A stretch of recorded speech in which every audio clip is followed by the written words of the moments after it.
저는 이 시간에 말라기 4장 말씀을 가지고 율례와 법도를 즐거워하라, 이러한 제목으로 말씀을 나누겠습니다. 이제 오늘 창세기부터 오늘 말라기까지 왔습니다. 특별히 이제 소선지서는 두 번으로 묶어가지고 제가 말씀을 드렸는데, 소선지서는 내용들이 많이 비슷하죠. 그죠? 그런데 한 가지 짧아가지고 두 번, 세 번 읽을 수 있어서 내용들을 계속해서 한번 묵상해 볼 필요가 있어요. 중요한 것 하나를 말씀드리자면, 이 선지서를 통해서 포로에서 돌아온 사람들, 특별히 정말로 많은 기대감을 가지고 왔지만 낙심되고 절망된 사람들에게 다시 한번 희망을 불어넣는 것, 바로 이것이 선지서의 어떤 사명이에요. 너희들이 왜 그런 죄를, 왜 그런 상황을 맞이하게 됐느냐? 너희들이 이러한 상황에서 어떻게 해야 인생의 길이 열리냐? 문제가 열리냐? 그리고 그러한 사람들에게 소망을 주시는 메시지가 바로 선지서예요. 그 중에서도 오늘 말라기서는 구약의 39번째 마지막 책이기도 하고 선지자 시대를 마감하는 책이기도 해요. 이제 구약 전체의 커튼이 닫히고 신약으로 이어지는 바통의 역할을 하는 것이 바로 말라기 선지서다. 말라기 선지서가 언제 기록되었을까? 다른 성경은 이렇게 무슨 누구 왕 시대에 이렇게 끝나는데, 말라기서는 말라기 1장 1절에 야훼께서 말라기를 통하여 이스라엘에게 말씀하신 경고라, 이렇게 하고 그냥 시작해요. 그래서 어느 시대의 책인지를 잘 몰라요. 근데 여러분, 기원전 약 450년, 그러니까 페르시아 제국 시대예요. 바벨론 포로에서 538년에 귀환을 시작하는데, 에스라 시대를 지나고 13년 후에 느헤미야 시대를 지나고, 그리고 말라기 시대는 그 이후에 100년까지 보는 거예요. 100년. 그러니까 그 책을 보면은 느헤미야서 뒷부분과 말라기서의 어떤 시대적인 상황이 똑같아요. 그래서 느헤미야 뒤에 성전 재건과 제사가 다 회복된 이후 100년 이후의 시대로 보는 거예요. 당시 정치, 경제, 종교적 상황을 보면은 여전히 페르시아의 통치 속에 있어요. 그러니까 자치권이 제한되고 세금 부담은 엄청나게 커요. 그리고 외부 주변의 나라들이 계속해서 공격해 옵니다. 전쟁의 위협 속에 살아요. 그런데 경제적으로는 가뭄이 오고 병충해가 오고 전염병이 와가지고 식량난이 극심해요. 흉년이 들어있어요. 또 종교적으로는 처음에 이게 성전이 회복되고 성벽이 회복되고 말씀 운동이 막 일어나니까 사람들 마음에 막 불붙었던 마음들이 적게는 50년, 100년으로 보니까 이후에 보니까 사람들의 마음이 다 식어져 버린 그러한 상황이에요.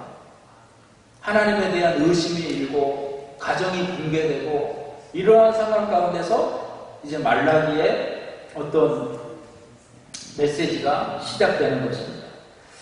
이 말라기라는 뜻은 나의 메신저라는 뜻이에요. 침례 요한의 등장과 예수님의 오심을 예언하는 메신저의 역할을 말라기가 하는 거죠. 이 말라기의 핵심 메시지는 세 가지 큰 흐름이 있어요. 첫째는 뭐냐면, 하나님은 사랑이다. 나는 너희를 사랑하는 하나님이다. 두 번째는 형식적 신앙에서 벗어나라. 불순종에서 벗어나라. 세 번째는 미래에 대한 약속이에요. 각 사람에게 주시는 하나님의 축복의 메시지예요.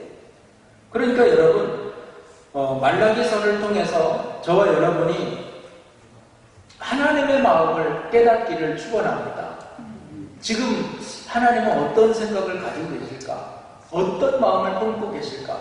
그 하나님의 마음을 깨닫는 시간 되기를 바랍니다. 자, 첫째로 말라기서를 딱 열면은 하나님의 사랑의 메시지가 있어요. 사랑의 메시지. 자, 어두운 이런 세상 분위기 가운데서도 놀랍게도 말라기는 처음에 어떻게 시작하냐? 하나님의 사랑의 메시지로 시작해요. 우리 1장 2절 보겠습니다. 말라기 1장 2절 상반절만 보시면 야훼께서 이르시되 내가 너희를 사랑하였노라 하나 너희는 이르기를 주께서 어떻게 우리를 사랑하셨나이까 하는도다. 보통 하나님께서 내가 너희를 사랑한다 하면은 주님의 큰 사랑을 내가 어떻게 보답하겠습니까? 이렇게 나와야 되는데 이때 당시에 사람들의 마음이 얼마나 감박했는지 아니 우리를 사랑한다고요? 이렇게 나오는 거예요. 반문하는 거예요. 이 백성들 입장에서 보면은 현실이 어렵잖아요. 하나님의 사랑이 안 느껴져요. 하나님의 약속한 대로 말씀하신 대로 이게 일이 빨리빨리 진행이 안 되니까 절망적인 상황이에요. 그러니까 하나님에 대한 회의와 의심이 가득한 거예요. 여러분 사람들은요 내가 원하는 것을 주고 원하는 것을 받으면 그게 사랑인 줄 알아요. 근데 하나님이라면 내가 이걸 원하면 이걸 주고 내가 저걸 원하면 저걸 주고 이렇게 생각을 하는 거죠. 근데 자녀들도 마찬가지예요. 자녀들도 부모가 이렇게 주면은 기쁨으로 감사하고 그러는 자녀가 있는가 하면 이걸 주면 또 저거 달라고 하고 저거 주면 또 저거 달라고 하고 그런 자녀들도 있어요. 이게 건강한가 정신과 생각이 건강한가 건강하지 않은가의 판단 기준이 될 수 있어요. 그러니까 자녀들에게 뭘 가르쳐야 하냐면 감사부터 가르쳐야 돼요. 뭘 받았을 때 감사하는 것부터 가르쳐요. 고맙습니다 해, 감사합니다 해야지. 여러분 육신적인 신앙의 한계는요 뭘 받으면은 좋다 하고 안 주면은 원망하고 불평하고 이게 육신적인 신앙의 한계예요. 그런데 건강한 신앙은요 하나님이 주셨을 때 감사하고요 안 주시면 그럼에도 감사하는 거예요. 불구하고 감사하는 거예요. 하나님 입장에서 한번 생각해 보세요. 하나님이 원하는 것을 주는 것이 사랑이야. 우리에게 하나님이 주시는데 하나님이 원하시는 것을 주세요. 그런데 하나님이 주시는 것을 때로는 내가 원치 않을 수도 있다는 거예요. 그럼에도 불구하고 그것은 우리 인생에 좋은 거예요. 여러분 의심하지 마시기 바라요. 하나님은 항상 좋은 것을 우리에게 주세요. 상황에 갇혀가지고 하나님을 부정하려는 마음, 오늘 이스라엘 백성들이 가지고 있는 마음이었어요. 근데 하나님이 내가 너희를 사랑하였다 이렇게 말씀하시는 이 말씀은 원래 선언문이에요. 선언문. 우리가 받는 사람과 관계가 없어요. 이스라엘 백성의 원망과 불평과 관계가 없어요. 하나님은 그냥 사람을 선언하는 거예요. 선포하는 거예요. 그러면서 하나 예화를 드는데 그게 뭐냐면 에돔과 야곱의 후손들에 대한 이야기예요. 그러니까 에서의 후손과 야곱의 후손을 예로 들은 거예요. 말라기서 1장 2절과 3절 보면 나 야훼가 말하노라 에서는 야곱의 형이 아니냐 그러나 내가 야곱을 사랑하였고 에서는 미워하였으며 이렇게 말해요. 우리가 이 야곱과 에서의 이야기를 보면은 이거 하나님이 너무 불공평한 거 아니야? 왜 누구는 처음부터 사랑하고 왜 누구는 미워하시지? 이렇게 생각할 수 있어요. 이것은요 이 이야기는 한마디로 하나님의 주권적인 사랑을 말씀하는 거예요. 하나님의 언약 사랑을 말씀하시는 거예요. 이 이야기를 이제 바울이 말을 하는데요. 로마서에 보면 9장 13절에 15절에 똑같이 바울이 이야기를 해요. 기록된 바 내가 야곱은 사랑하고 에서는 미워하였다 하신 것 같으니라. 그러니 우리가 무슨 말을 하리요? 하나님께 볼 불효가 있느냐? 하나님이 불공평하신 것이냐? 그럴 수 없느니라. 모세에게 이르시되 내가 긍휼을 어길 자를 긍휼히 여기고 불쌍히 여길 자를 불쌍히 여기리라 하셨으니 이 하나님의 차별이 불공평한 것이냐? 아니라는 거예요. 그러면서 이제 예수 그리스도의 은혜를 우리에게 말씀하는 거예요. 하나님은 과거에도 완벽하시고 현재에도 완벽하시고 미래에도 완벽하세요. 하나님의 구원은 절대로 잘못되었다 이게 없는 거예요. 이거 불공평한데 이게 없는 거예요. 여러분, 에서가 미움받을 행동을 한 것은 분명해요. 그런데 야곱이 사랑받은 행동을 한 것은 없어요. 여러분, 장자의 명분을 형에게서 빼앗은 것, 형의 축복을 속여서 받아 가로챈 것, 그러고 나서 도망하고, 이 여러분, 야곱이 사랑받을 행동을 한 것이 아니에요. 이걸 바꿔 말하면 저와 여러분도 사랑받을 행동을 한 존재가 아니라는 거예요. 그냥 하나님이 무조건적으로 사랑했다는 거예요. 그 행동으로 사랑한 것이 아니라 무조건적으로 사랑한 거예요. 로마서 5장 8절에 우리가 아직 죄인 되었을 때에 그리스도께서 우리를 위하여 죽으심으로 하나님께서 우리에 대한 자기의 사랑을 확증하셨느니라. 할렐루야.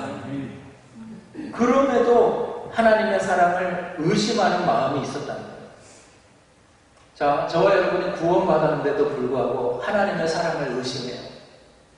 거기에 대해서 바울이 야곱과 에서에 대한 이야기로 우리에게 설명하는 거예요. 이거는 하나님의 무조건적인 사랑이고 일방적인 사랑이었다.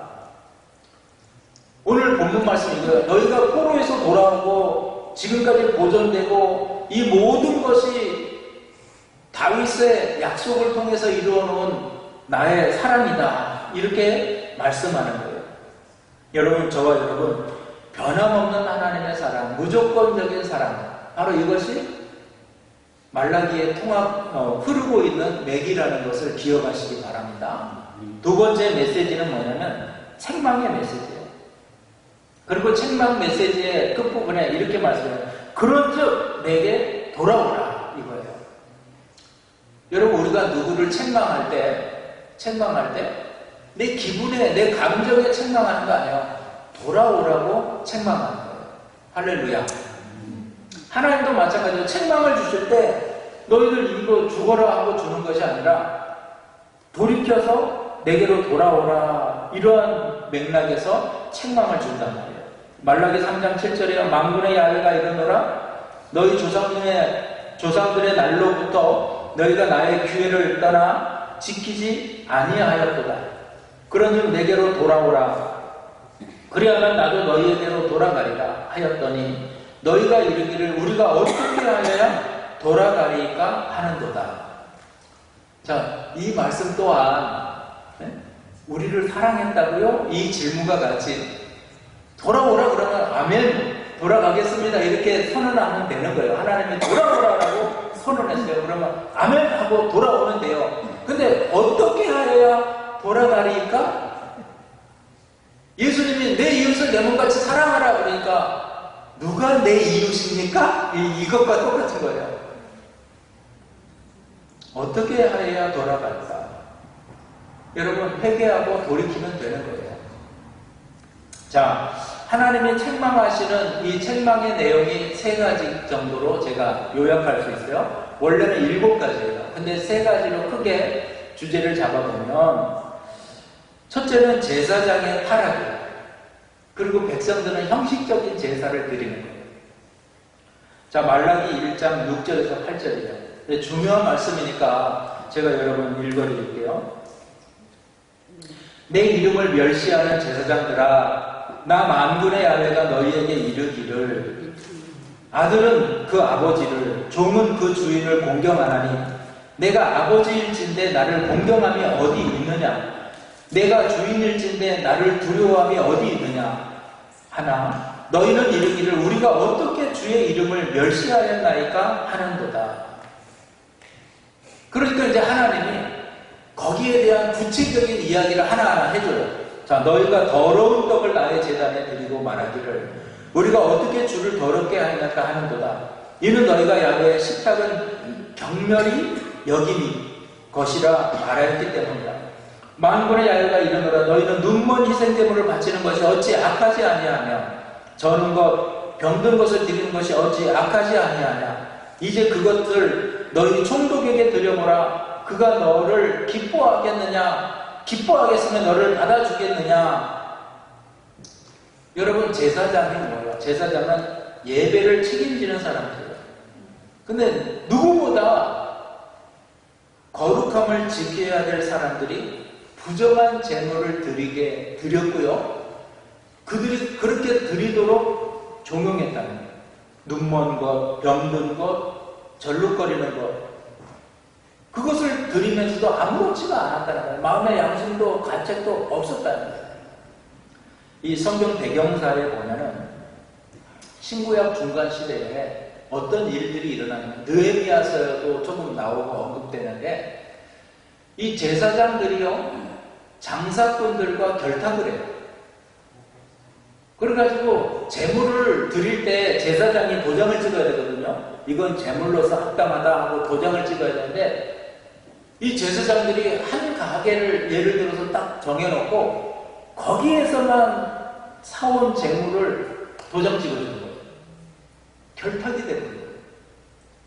그러니까 이 사람들은 제사장에게 돈을 줘야 되고 또 물건도 사와야 되고 막 이러니까 제물을 형편없는 것도 막 저는 것도 눈먼 것도 병든 것도 털이 다 빠져가지고 막 흉하고 막 이런 것도 드리고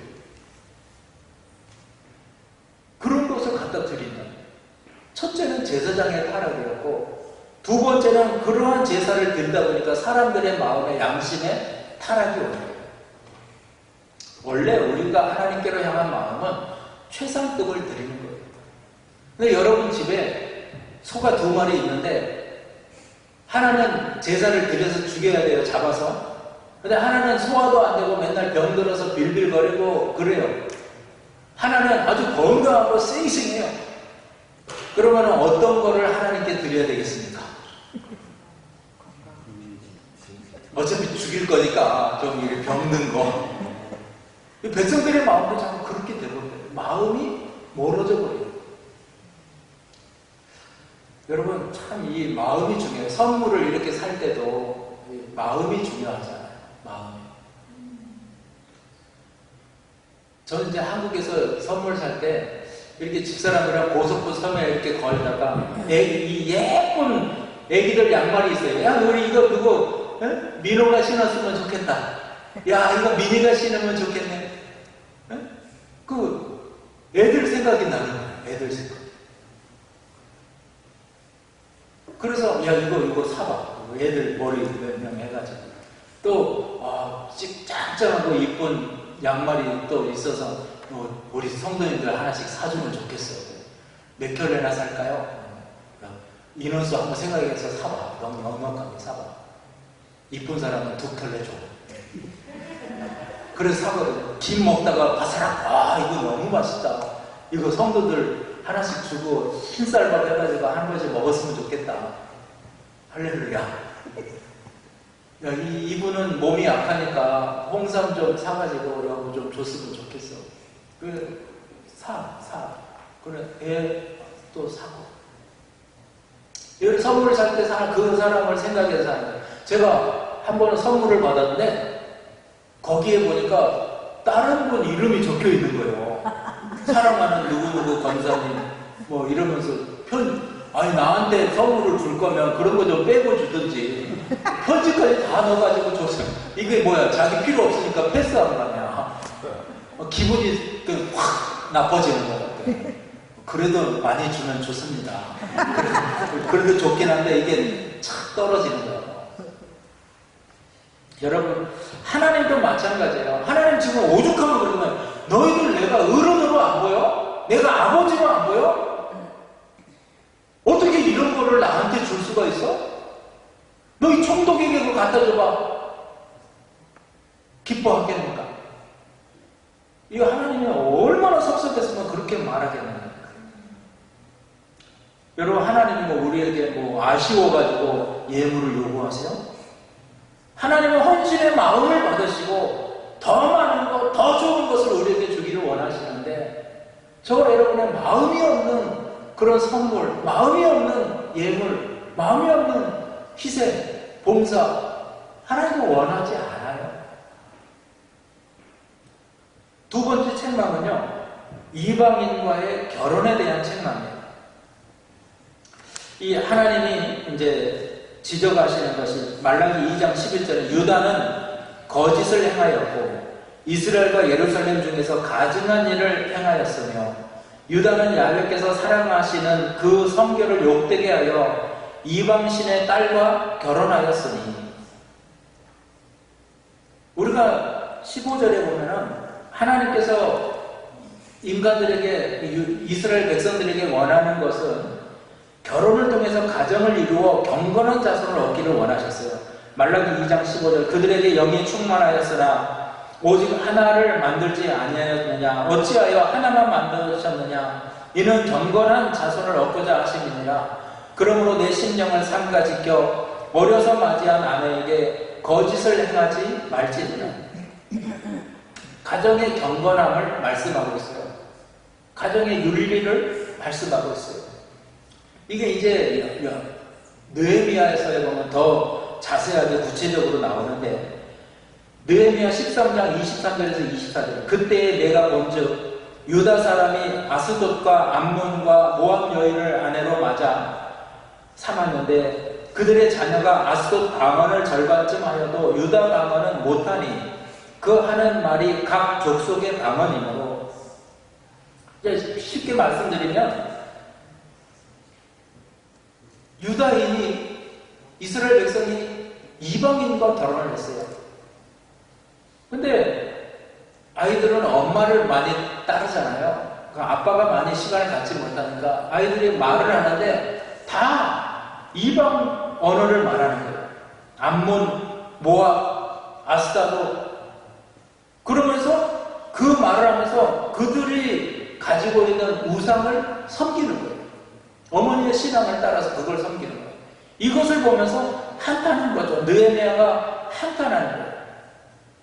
근데 이 말씀을 국제결혼을 반대한다 이렇게 해석을 하면 안 돼요.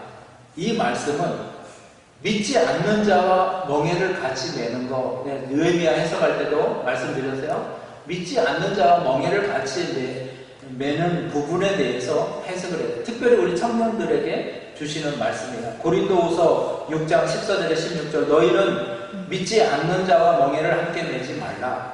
의와 불법이 어찌 함께하여 빛과 어둠이 어찌 사귀며 그리스도와 벨리알이 어찌 조합되며 믿는 자와 믿지 않는 자가 어찌 상관하며 하나님의 성전과 우상이 어찌 일치가 되며 우리는 살아계신 하나님의 성전이라. 이와 같이 하나님께서 이르시되 내가 그들 가운데 거하며 두루 행하여 나는 그들의 하나님이 되고 그들은 나의 백성이 되리라.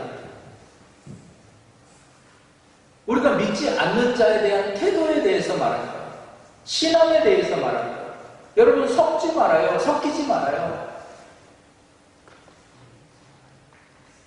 어릴 때 얻은 아내에게 최선을 다하라.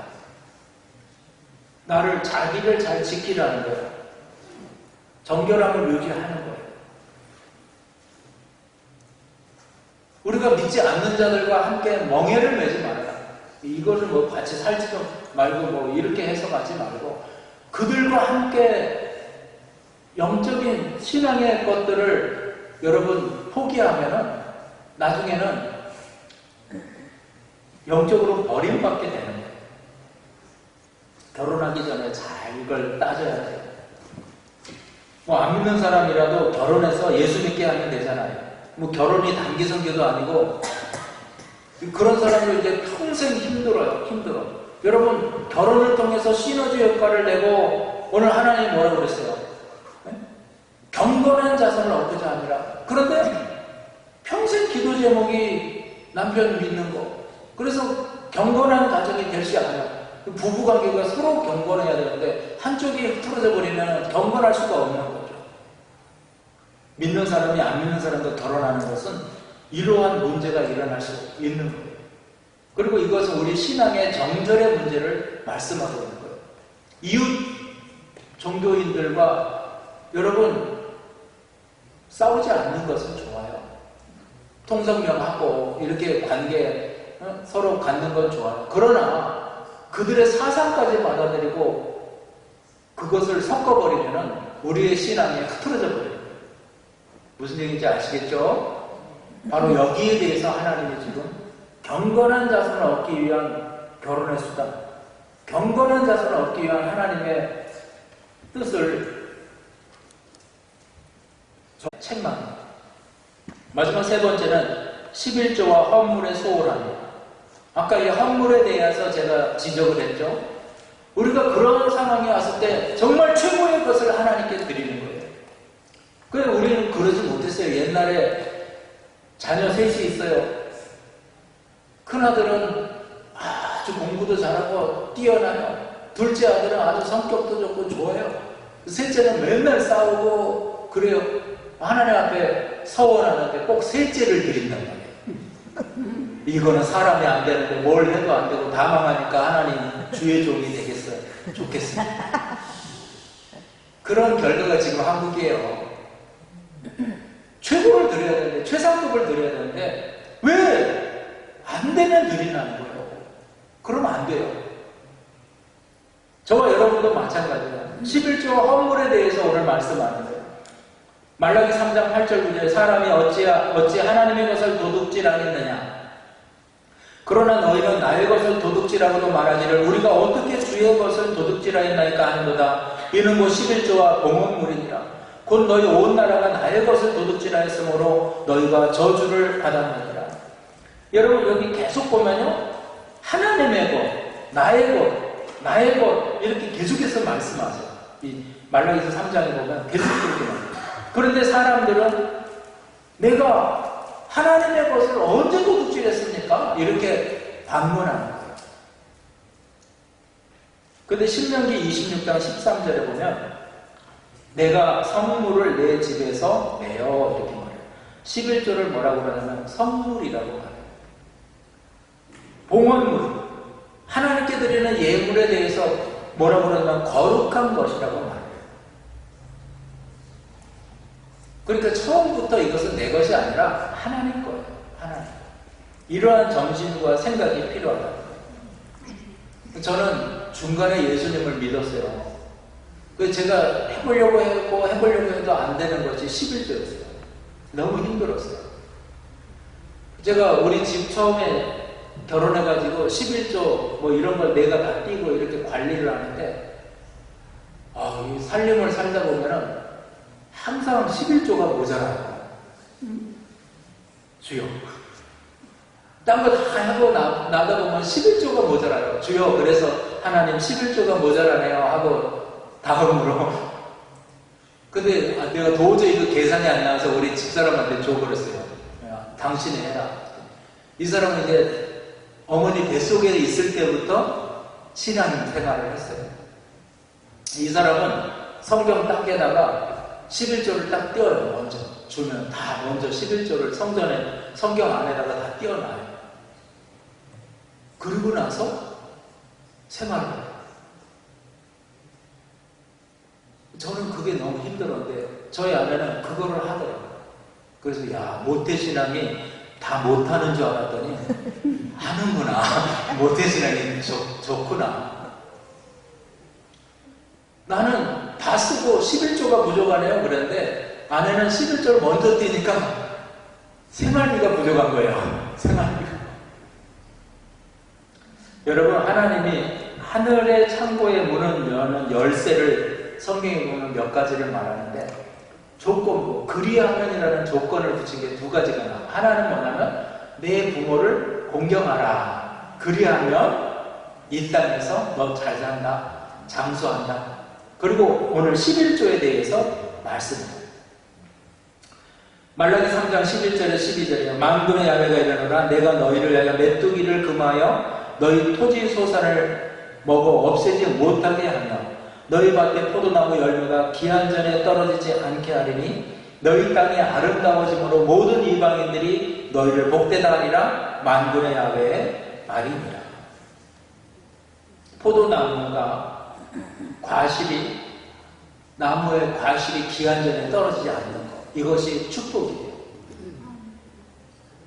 여러분 이 열매 맺히는 거요 정말 풍성히 맺히더라고요. 제가 이 과실나무가 우리 심어보니까 풍성이 맺혀요. 근데 다 떨어져 버려요. 우리 여기에 복숭아 나무가 있어요. 꽃이 엄청 많이 피고 복숭아가 몇 개가 열렸었는데 내가 며칠 전에 보니까 하나 남고 다 떨어졌더라고요. 우리 교회가 11조를 안 했나 왜 이럴까 생각을 해봤는데 하나 남았어, 하나. 그래서 제가 이제 저거를 봉지로 이렇게 싸려고 생각하는데 안 떨어졌으면 좋겠어요. 근데 기한 전에 이게 떨어진다, 이거는 저주예요, 저주. 하나님이 주신 것은 풍성해요. 풍성해요. 순종하는 자에게 하나님이 주시는 축복이 있다는 거예요. 여러분, 순종의 은혜가 임하기를 주의 이름으로 축원합니다. 마지막 세 번째 메시지는 소망의 메시지입니다. 내가 사자를 보내리니, 미래에 대한 약속이에요. 엘리야, 그러니까 세례 요한, 침례 요한에 대한 메시지와 메시아, 예수 그리스도의 오심에 대한 예언입니다. 말라기 당시의 백성들을 보세요. 소망이 없어요. 여러분, 우리 인생에 소망이 있어야 살아가는데 소선지서를 읽다 보면 백성들이 절망할 수밖에 없어요. 뭔지 소망을 막 가지고 하루하루 막 생동감 있게 살아가는 분위기가 아니에요. 자꾸 절망이 와요. 그런데 이 말라기서의 참 특징이 뭐냐면 거기에서 미래에 대한 소망을 말한다는 거예요. 첫째가 내 사자를 보내리니, 말라기 3장 1절에 만군의 야훼가 이르노라 보라 내가 내 사자를 보내리니 그가 내 앞에서 길을 준비할 것이요 또 너희가 구하는 바 주가 갑자기 그와 성전에 임하시리니 곧 너희가 사모하는 바 언약의 사자가 임하실 것입니다. 하나님께서 한 사자를 보내시는데 그 사자는 주님의 길을 예비합니다. 그리고 주님과 함께 성전에 임하실 것이다. 이 고대에는 왕이 행차하기 전에 먼저 사자를 보내서 왕이 갈 길을 미리 예비를 해둬요. 오늘날도 대통령과 귀빈이 오면은 앞서서 이렇게 차로 다 사이카 하듯이 그런 거예요. 교회에서 이제 목사님을 사자라고 또 하잖아요. 라이온을 말하는 게 아니라, 사자를 말하는 게 아니라, 보낼 사람 자, 놈자자를 써가지고 보냄을 받은 사람, 하나님이 보낸 사람, 다시 말해서 메신저 이런 뜻이 있어요. 그래서 말씀을 전하는 메신저의 역할을 한다 해서 오늘도 사자 목사님을 이렇게 아우 하고 세운 게 아니라 말씀을 전해주실 목사님을 세웠다 이렇게 말하는 거예요. 근데 말라기 4장 5절 보라 야훼의 크고 두려운 날이 이르기 전에 내가 선지자 엘리야를 너희에게 보내리니, 말라기가 말하는 이 선지자가 바로 엘리야예요. 엘리야와 같은 사람, 바로 침례 요한, 세례 요한을 말씀하는 거예요. 마태복음 11장 10절에서 11절 예수님이 친히 말씀하신 거예요. 기록된 바 보라 내가 내 사자를 내 앞에 보내노니 그가 내 길을 내 앞에 준비하리라 하신 것이 이 사람에 대한 말씀이니라. 내가 진실로 너희에게 말하노니 여자가 낳은 자 중에 세례 요한보다 큰 이가 일어남이 없도다. 그러나 천국에서는 극히 작은 자라도 그보다 크니라. 그 뒤에 오신 분이 바로 예수 그리스도예요. 마태복음 17장 10절에서 13절이에요. 제자들이 물어 이르되 그러면 어찌하여 서기관들이 엘리야가 먼저 와야 하리라 하나이까? 말씀을 아는 서기관들이 엘리야에 대해서 말해요. 누구예요? 침례 요한에 대해서 말을 해요. 예수께서 대답하여 이르시되 엘리야가 과연 먼저 와서 모든 일을 회복하리라. 내가 너희에게 말하노니 엘리야가 이미 왔으되 사람들이 알지 못하고 임의로 대우하였도다. 인자도 이와 같이 그들에게 고난을 받으리라 하시니 그제서야 제자들이 예수께서 말씀하시는 것이 세례 요한, 침례 요한인 줄을 깨달으니라. 할렐루야. 말라기 예언 이후에 400년이 지나고 나서 드디어 사자, 침례 요한, 세례 요한이 등장하면서 새로운 시대가 시작되는 거예요. 그리고 그가 길을 평탄케 하자 예수님이 오셔서 메시아의 사명을 감당하는 거예요. 지금 오늘날에 다시 오실 예수님의 그 길을 준비하는 사자가 바로 저와 여러분입니다. 예수님 오세요. 이제 심판주로 오실 거예요. 여러분 복음 전하시기 바래요. 때를 얻었든지 못 얻든지 증거하시기 바래요. 예수님 다시 오십니다. 심판주로 오십니다. 우리 예수님 다시 오셔서 그 일들을 이루실 줄로 믿습니다. 그리고 메시아가 할 일에 대해서 말씀하는데 치료하는 방선을 바라시겠다 이렇게 말해요. 말라기서 구약의 마지막 장에서 회개와 기회와 구원의 약속을 우리에게 주세요. 말라기 4장 2절입니다. 내 이름을 경외하는 너희에게는 공의로운 해가 떠올라서 치료하는 광선을 비추리니 너희가 나가서 외양간에서 나온 송아지같이 뛰리라. 할렐루야. 메시아가 오셔서 이제 하실 사역이 백성들을 회복하고 치유하실 것을 예언하는 거예요. 다음 주부터는 신약이 시작돼요. 마태복음부터 보게 되는데 예수님께서 이 땅에 오셔서 육적인, 정신적인, 영적인 병든 자들을 어떻게 해요? 치료하시는 것을 볼 수가 있어요. 하나님을 경외하는 자들에게는 마치 어두운 밤이 끝나고 태양이 떠오르듯이 회복과 치유, 구원의 새날이 약속되어지는 거예요. 아멘입니까? 예수 그리스도 안에서 회복의 역사가 임하기를 주의 이름으로 축원합니다. 저는 그랬어요. 치료의 광선을 말하신다. 막 빨간 빛이 쫙 비춰가지고 치료하시는 그런 거를 상상했는데, 야, 얼마 전에 이 사이언스 TV를 보다가 요즘에 여러분 우리 몸속에 있는 세포를 치료할 때요, 빛을 밖에서 쪼여가지고 안에 있는 거를 치료해요. 할렐루야. 믿음이 갑니까? 저는 이걸 보면서 야, 인간이 사람이 하나님 따라 하는데 하나님이 치료의 광선을 비춰가지고 짠하고 치료하시듯이 사람도 이제 후레쉬 불빛 같은 걸로 쭉 비추면은 몸이 치료되는 시대가 오겠구나. 이거를 마음에 느꼈어요. 여러분, 우리 하나님은 우리를 치료하세요. 아멘입니까? 지금도 하나님 경외하는 자들을 하나님이 치료하세요. 예배당 나올 때 치료하시고, 우리 권사님 저렇게 힘든 몸 이끌고 나오지만 나올 때 치료하시고, 예배할 때 치료하시고, 또 예배하고 들어갈 때 하나님이 치료하신다는 걸 기억하시기 바랍니다. 다시 말해서 우리 인생을 하나님이 회복시키시고, 예배할 때 신령과 진정의 마음을 통해서 하나님이 온전하게 세우신다는 것을, 복 주신다는 것을 기억하시기 바랍니다. 결론적으로 말씀드립니다. 자, 말라기서의 주제는요, 세 가지라고 했어요. 하나는 사랑의 메시지예요. 내가 너희를 사랑하였다. 이것은 상황과 환경에 따라 변화되는 것이 아니라 하나님의 주권적인 사랑이에요. 무조건적인 사랑이에요. 두 번째, 책망의 메시지예요. 형식적인 신앙에서 벗어나라. 하나님 형식적으로 대하는 거 벗어나라는 거예요. 세 번째는 소망의 메시지요. 하나님은 회개하는 자에게 미래에 대한 소망을 열어주세요. 우리 하나님 앞에 소망 가지고 나아가기를 주의 이름으로 축원합니다. 이제 말라기 이후에 400년 동안 하나님의 음성이 잠잠해져요.